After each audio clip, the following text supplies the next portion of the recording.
ফুটবলের খবর। Asian cup আছে কাল গুরুত্বপূর্ণ ম্যাচে বাংলাদেশ নারী দলের স্বাগতিক মিয়ানমারকে হারাতে পারলে মূল পর্বে খেলার সম্ভাবনা অনেকটা বেড়ে যাবে ঋতুপর্ণা আফিদাদের। র্যাঙ্কিংয়ে দু দলের পার্থক্য ৭৩, তবু আত্মবিশ্বাসী বাংলাদেশ। ইয়াঙ্গুনে দুপুর ৩:৩০টায় শুরু হবে ম্যাচ।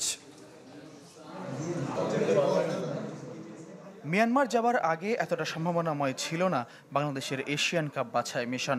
প্রথম ম্যাচে র্যাঙ্কিংয়ে ৩৬ ধাপ এগিয়ে থাকা বাহরাইনকে ৭-০ গোলে বিধ্বস্ত করে স্বপ্নটা বড় করেছেন ঋতুপর্ণা তহুরা খাতুনরা। দ্বিতীয় ম্যাচটা মূল পরীক্ষা লাল সবুজ নারীদের। গ্রুপে র্যাঙ্কিংয়ে সবচেয়ে এগিয়ে থাকা মিয়ানমার পরীক্ষার উপর নির্ভর করছে প্রথম এশিয়ান কাপ ভাগ্য, যারা বাছাইয়ের স্বাগতিকও। ২০১৮ সালে মিয়ানমারের স্বাগতিকদের কাছে ৫-০ গোলে হেরেছিল বাংলাদেশ। সময়ের সাথে নারীদের সাফল্য, শক্তি, সামর্থ্য বেড়েছে।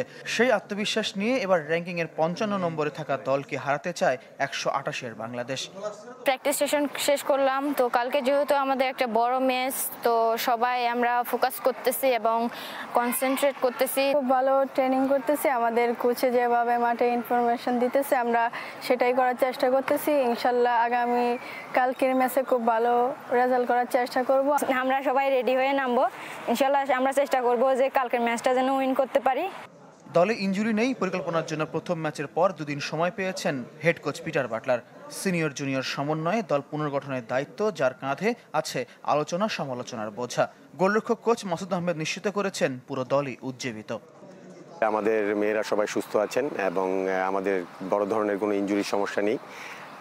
আগামীকালকের ম্যাচের প্ল্যান নিয়ে আমরা কাজ করার চেষ্টা করেছি। আমরা ওদের এগেনস্টে কীভাবে খেলবো, কোচ যেভাবে চেয়েছে মেয়েরা ওইভাবে করার চেষ্টা করেছে এবং ভালো করেছে। মিয়ানমারকে হারালে এশিয়ান কাপে খেলা শতভাগ নিশ্চিত হবে না বাংলাদেশের, তবে সম্ভাবনা বাড়বে বহুগুণ।